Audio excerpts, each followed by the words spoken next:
Bienvenue à celles et ceux qui viennent de nous rejoindre. Eh bien, on va partager cet écran ici.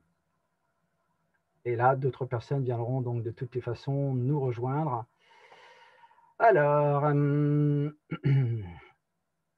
c'est parti les amis. Donc, je vous souhaite tous vraiment la bienvenue. On va passer vraiment un moment très, très instructif, très constructif en tout cas pour l'avenir. Et puis, sachez aussi que ce training, en fait, va nous préparer par rapport à ce qui va se passer, ce qui va se produire avec Healy, la nouvelle version de Healy 2.0, cette nouvelle version qui va véritablement construire des carrières. Donc, j'aimerais, avant de rentrer vraiment dans les détails, en tout cas, c'est de pouvoir vous faire un petit rappel de ce que c'est que l'industrie du network marketing et pourquoi est-elle aussi puissante. Mais vous allez voir qu'on va rentrer vraiment dans les détails. C'est juste un petit rappel pour se mettre un petit peu dans l'ambiance. Sachez que aujourd'hui, cette industrie, si on doit réactualiser les chiffres, aujourd'hui, c'est quelque chose comme 192 milliards. Donc, en 2017, 192 milliards de dollars. Donc, en fait, ce qui englobe l'industrie de la musique, que ce soit du cinéma, que ce soit du jeu vidéo, que ce soit de la nutrition, que ce soit du football professionnel. Bref, parfois, on n'a pas forcément conscience que cette industrie, en réalité, génère donc en fait cette économie, parce que c'est une économie. Mais là, on va vraiment maintenant rentrer dans les détails. Donc, encore une fois, soyez les bienvenus. Je me réjouis en tout cas d'être parmi vous aujourd'hui, de pouvoir éclairer les consciences, de pouvoir amener les gens à prendre une décision, en tout cas, parce que beaucoup de gens aujourd'hui viennent nous rejoindre, sont enthousiasmés par cette technologie fantastique que nous sommes en train de mettre aujourd'hui sur le marché, mais sans réellement savoir de quelle façon nous pouvons réellement, avec efficacité, en tout cas, distribuer cette technologie absolument incroyable. Mais la question qu'on va pouvoir se poser, c'est celle-ci. À combien estimez-vous aujourd'hui votre valeur sur le marché? En d'autres termes, est-ce qu'aujourd'hui vous êtes satisfait aujourd'hui de ce que vous générez en termes de revenus? Si toutefois vous êtes OK, salarié ou votre propre patron, on va dire dans une économie, on va dire conventionnelle. Si je vous pose la question encore différemment, quelle est aujourd'hui votre capacité de production? Est-ce que aujourd'hui, quelle est votre valeur de production par rapport à la société dans laquelle nous sommes? Est-ce que vous vous êtes déjà posé cette question? À combien vous estimez votre valeur aujourd'hui sur le marché du travail? Alors, évidemment, dans un système traditionnel, beaucoup de gens se plaignent de ne pas avoir un salaire suffisant. Est-ce qu'aujourd'hui, si on se pose la question, est-ce que être salarié aujourd'hui, c'est de se retrouver en mode survie? Je ne sais pas, j'ai été salarié, je n'ai rien contre les salariés, je sais ce que c'est.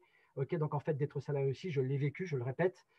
Maintenant, certainement, il y a aujourd'hui dans cette salle, en tout cas, des salariés. Je vous repose la question, à combien estimez-vous votre valeur aujourd'hui sur le marché? C'est la question. Et quelle est, pourquoi pas, la question complémentaire, quelle est la valeur que vous avez envie d'atteindre? Alors, c'est là maintenant, cette question, j'imagine que très très peu de gens se l'ont posée. Là maintenant, c'est le bon moment pour se la poser par rapport à ce qui va se passer d'ici quelques semaines. Maintenant, nous allons commencer à entrer un petit peu dans les détails. Alors, d'abord, si on parle de décentralisation, la décentralisation, qu'est-ce que c'est? Beaucoup de gens ont du mal véritablement à comprendre ce que c'est que la décentralisation. La décentralisation, si on peut parler d'économie, si on peut parler de système financier, si on peut parler de décentralisation financière, on peut la parler comme ça, on peut en parler comme ça veut dire quoi? Ça veut dire que la décentralisation, c'est de pouvoir avoir la capacité, en fait, de créer une économie, de créer sa propre économie, de créer son propre système sans dépendre ni d'un gouvernement, ni d'une institution. C'est ça la décentralisation. Et cette décentralisation, si on a certaines personnes qui sont un petit peu plus ou moins habituées aux cryptoactifs, par exemple aux crypto-monnaies, ont peut-être déjà entendu parler, je dirais ce mot, décentralisation. C'est-à-dire de ne plus de créer sa propre gouvernance, de ne plus dépendre de quelques systèmes, quels qu'ils soient, d'un gouvernement ou d'une institution. Alors, ce n'est pas que j'ai quelque chose contre le gouvernement, contre les institutions, simplement c'est qu'on s'aperçoit petit à petit que cette économie, donc en fait qui se profile à l'horizon, est en train de rejoindre donc justement cette forme de décentralisation. Donc, retenez bien ce mot parce qu'il est très très important et je pense que vous allez effectivement l'entendre de plus en plus dans l'avenir. Alors, on va rentrer maintenant vraiment dans quelques précisions concernant donc justement cette industrie du ELM. Sachez que l'industrie donc en fait du networking, de la recommandation, on peut parler du marketing direct.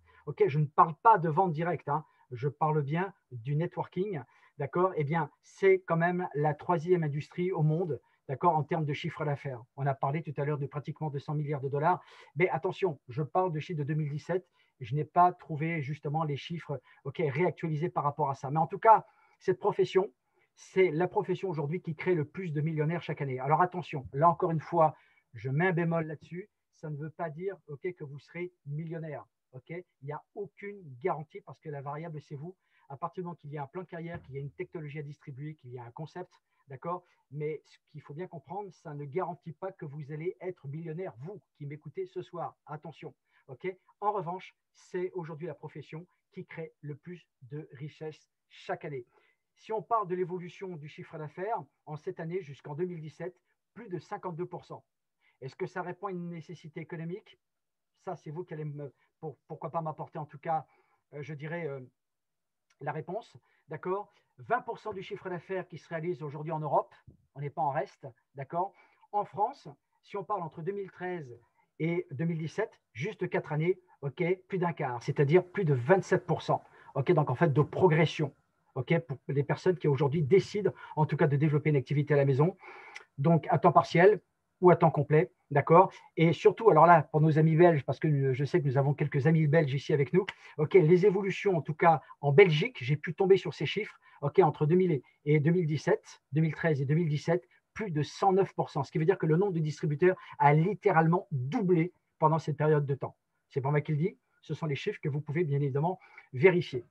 Donc voilà, là on peut commencer véritablement à parler de décentralisation, où aujourd'hui de nouveaux profils de carrière réellement sont en train aujourd'hui de se créer. Alors, le MLM, si on parle de carrière parfaite, d'abord, voyons un petit peu dans cette économie, c'est juste un petit peu un rappel dans cet ancien monde du travail, dans cet ancien marché du travail qui véritablement aujourd'hui, je dirais, est en train donc en fait d'évoluer, je dirais, d'une manière à laquelle on ne s'attendait pas forcément. Mais ce que la plupart des gens n'aiment pas aujourd'hui, c'est juste un petit rappel comme ça. Ce que c'est d'avoir un chef, d'accord. Les gens n'aiment pas forcément ça. Moi, je déteste ça personnellement, d'accord. C'est ce qui m'a permis tout de suite de prendre effectivement mes propres dispositions, de prendre les décisions pour pouvoir créer donc justement mon propre business, de pouvoir se lever, se déplacer pour aller travailler, d'accord, pour aller bosser, pour aller marner tous les matins, vous avez connu ça, moi aussi j'ai connu ça, à 4 heures pendant 1 an et demi, j'ai connu ça. Se lever tôt, j'ai connu ça aussi, 4 heures du matin, il fallait être debout, d'accord, être employé, avec une politique de fonctionnement qui ne convient pas forcément à tout le monde, d'accord, avec parfois effectivement une vie personnelle perturbée, une discrimination, vous voyez ce que je veux dire un petit peu, et puis une formation qui est tout à fait académique. Est-ce que véritablement aujourd'hui, quand on vit en tout cas ce genre de situation, est-ce que vous ne pensez pas qu'on est plutôt en mode survie? Je vous pose la question.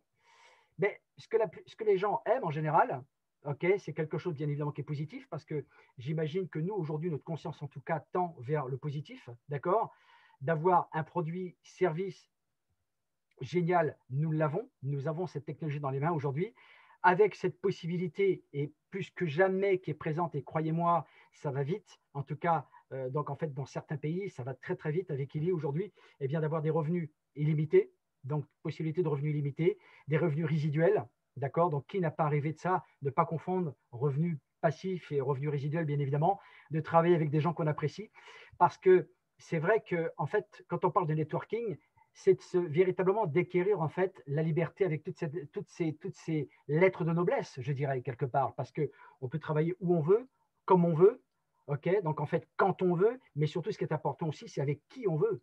Et on a ce privilège aujourd'hui, en tant que networker, on peut bénéficier bien évidemment de plus de temps libre, c'est à nous de choisir, donc bien évidemment de planifier nos créneaux de travail, on va dire.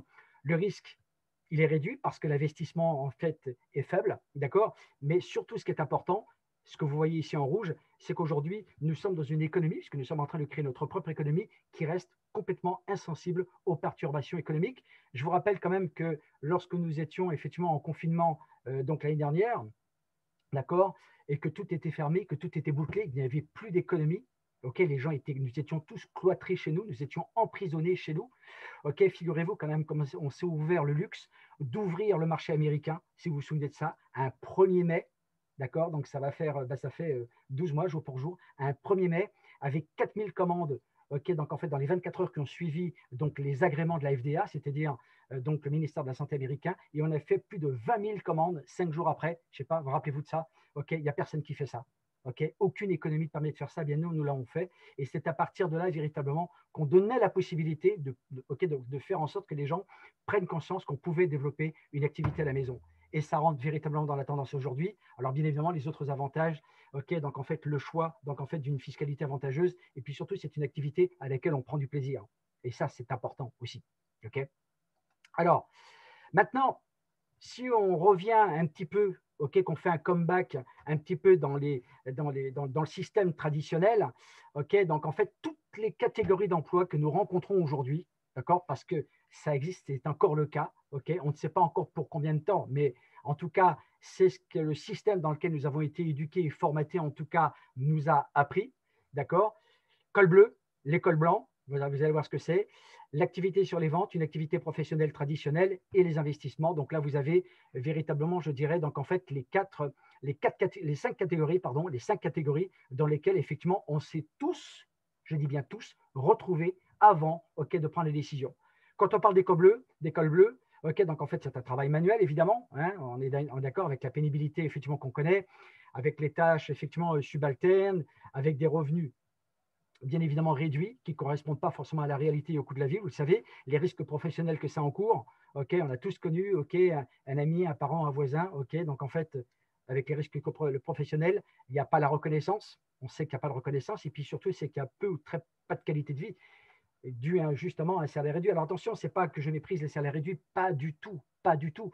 Simplement, c'est qu'on sait aujourd'hui que dans notre industrie, on a beaucoup de gens qui faisaient partie de cette catégorie et qui ont décidé de sauter le pas, et qui ont décidé véritablement de prendre une décision.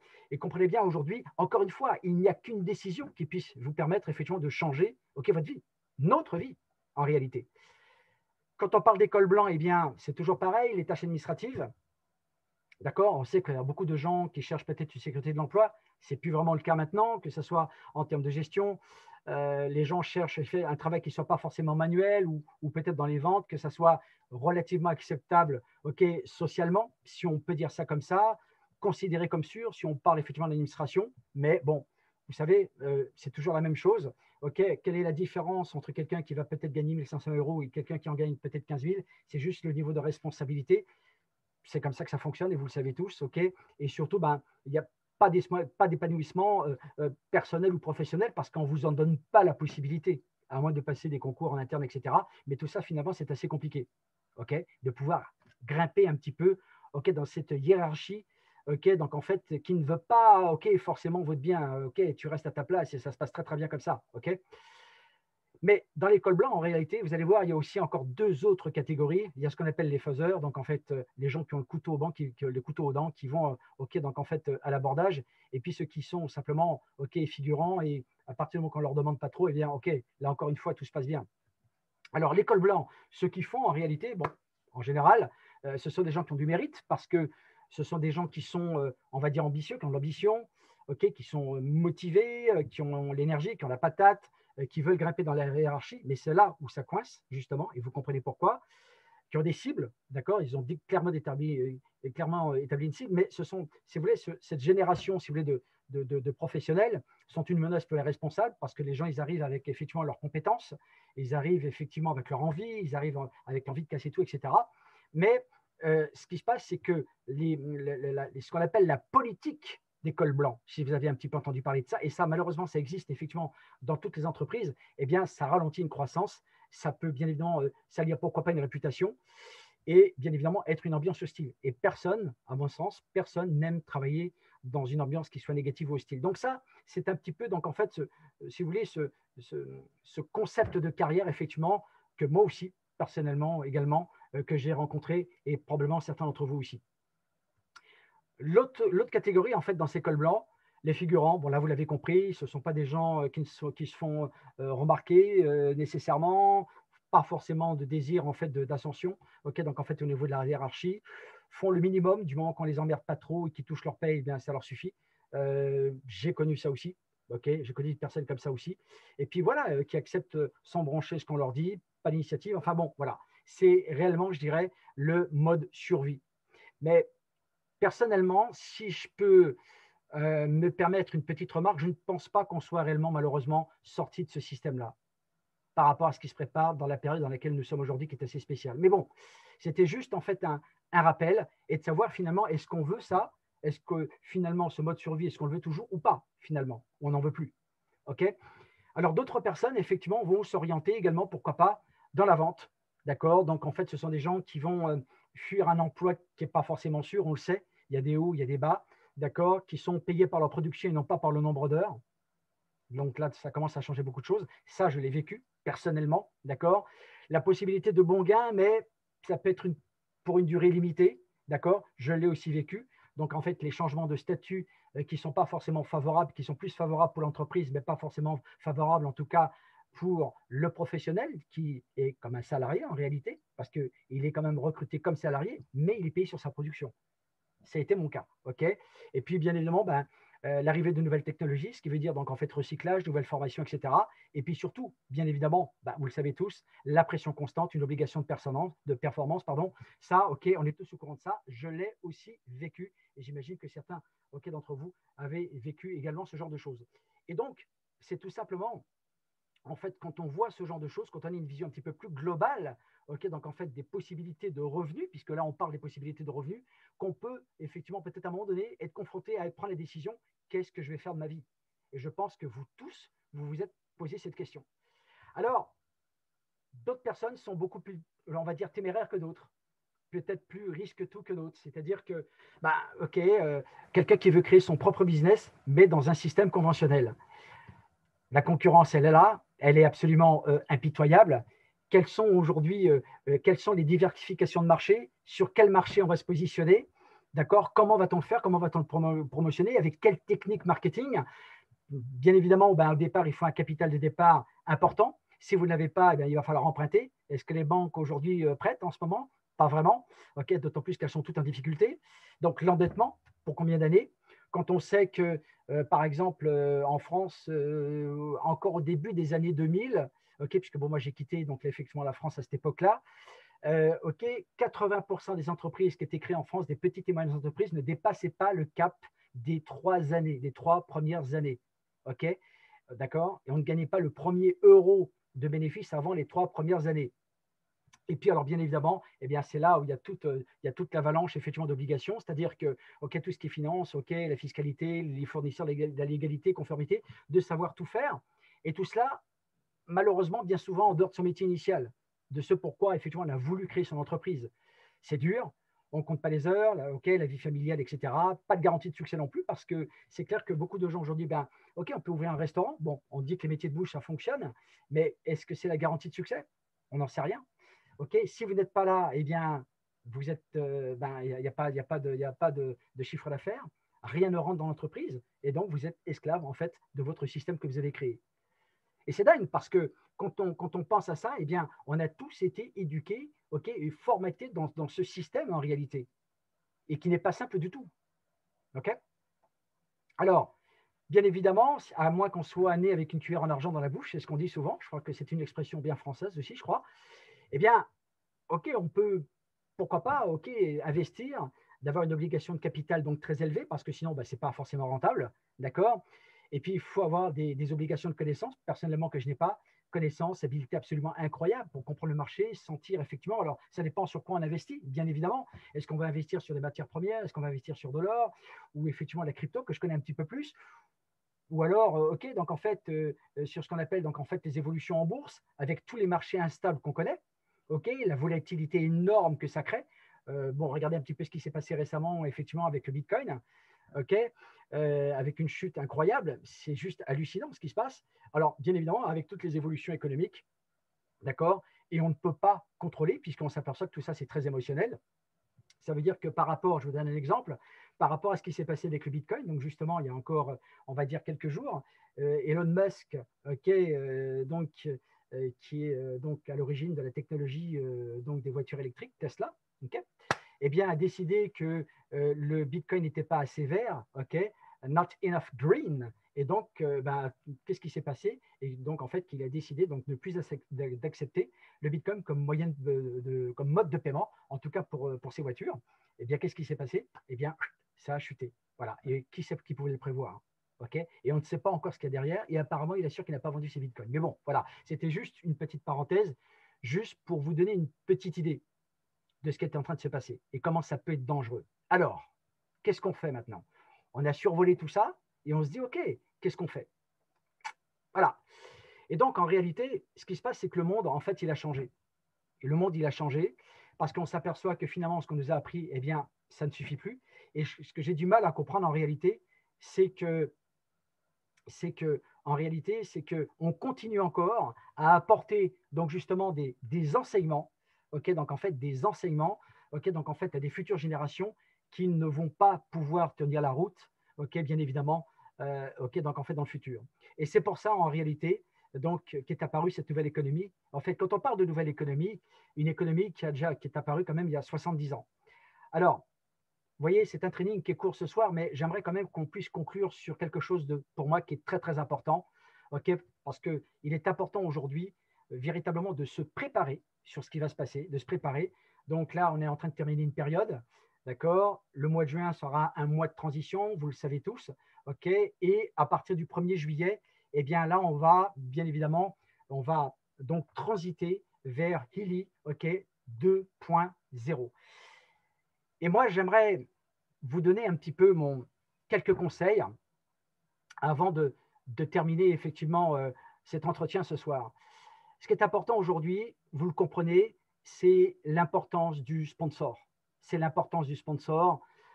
Pourquoi? Tout simplement parce qu'aujourd'hui avec Illy, ce qui est en train de se passer aujourd'hui avec Illy, c'est qu'on a bien évidemment une masse de personnes qui arrivent, d'accord, qui sont subjuguées par cette technologie, ça leur parle, ils veulent en faire l'acquisition, mais bien évidemment, eh bien, le premier sponsor, ok, qu'ils attrapent, ça va être le bon pour qu'on puisse effectivement avoir ce Illy, puisque vous le savez, aujourd'hui, Illy n'est distribué qu'à travers la recommandation. Mais malheureusement, nous avons effectivement des sites pirates, des sites effectivement donc peu intègres, peu éthiques, ok, donc en fait qui sont bien évidemment au détriment du réseau, qui vont pouvoir donc justement vendre donc ce dispositif médical qui est fabuleux, alors qu'il n'y a pas d'accompagnement, qu'il n'y a pas de suivi, qu'il n'y a aucune information. Et malheureusement, c'est un problème qui est, je dirais, récurrent à l'heure actuelle, notamment en France, où plusieurs sites web que je ne vais pas nommer, ok, je dirais, donc en fait, ne sont pas ce qu'on appelle compliants et conformes, bien évidemment, donc effectivement au statut légal de la compagnie. Et c'est pour ça qu'en fait que je vous invite, bien évidemment, à informer donc la compagnie de ces sites qui ne sont pas du tout, donc en fait, en notre faveur, bien évidemment, puisque finalement, on essaie plus d'être dans une facilité de vente sans qu'il y ait quoi que ce soit derrière. Quand vous comprenez aujourd'hui le nombre de questions où les gens ont besoin de conseils, les gens ont besoin d'être orientés, donc justement à savoir comment utiliser leur technologie et pourquoi pas, ok, donc en fait de développer une activité. Sachez également que donc en fait lorsque nous aurons ce nouveau plan de rémunération, ce nouveau plan carrière qui sera bien évidemment implémenté, ok, donc en fait à partir du 1er juillet, bien évidemment il y aura une place bien évidemment pour la vente parce que ça fera également partie, ok, du plan.